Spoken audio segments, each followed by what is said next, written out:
may naisip akong kalokohan. Actually, napag-isipan ko dito na i-prank yung mga bata. Kasi alam mo naman yung pag nakakita ng Coke, ng soft drinks, ay naku be, nag-uunahan na talaga be. Anyway, huwag niyo pansinin lang dyan yung ate ko nagsisindihan ng kandila for my mama and kuya. Nagpabili ako ng Coke, nagpabili din ako ng yellow. I decided na i-prank sila gamit yung gamot ni daddy. Which is pumayag naman si daddy. Siyempre, pinaalam natin yun. Kasi may gamot si daddy na herbal. Yes, as in mga kahoy, mga something-something na from UMPI namin nabili yun. Gamot niya yun. And that's good for the health naman. But, hindi lang kami sanay sa lasa. So, humingi ako ng konti kay Papa. Nag-effort ako, guys. Nilagyan ko yun ng yellow para palabasin na Coke yun. Yan mo na, pag naubos na sa akin, talalagyan. Tama yan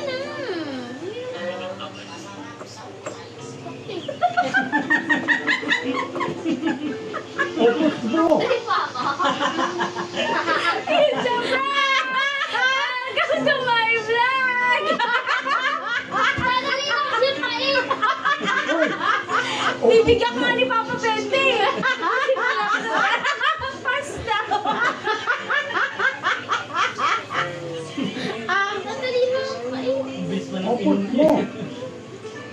Dali! Sagdan! Dito ako na! Yung Jade ako, umiiyak na! Kaya opos ito. Wala Jade! Kaya.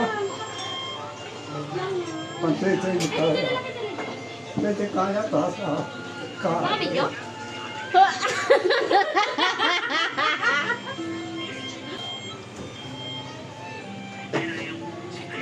Ano nga, walang kain na.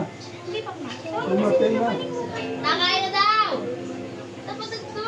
Ganda ka mga tuhan ko kaninin. Ha?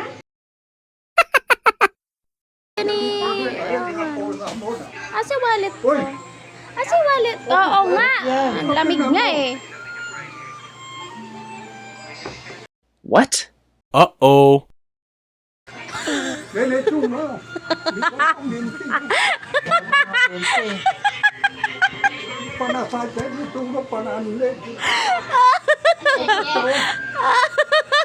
Ayaw mo?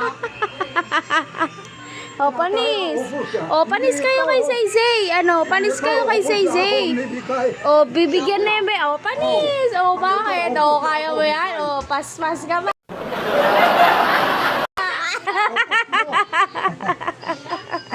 Kami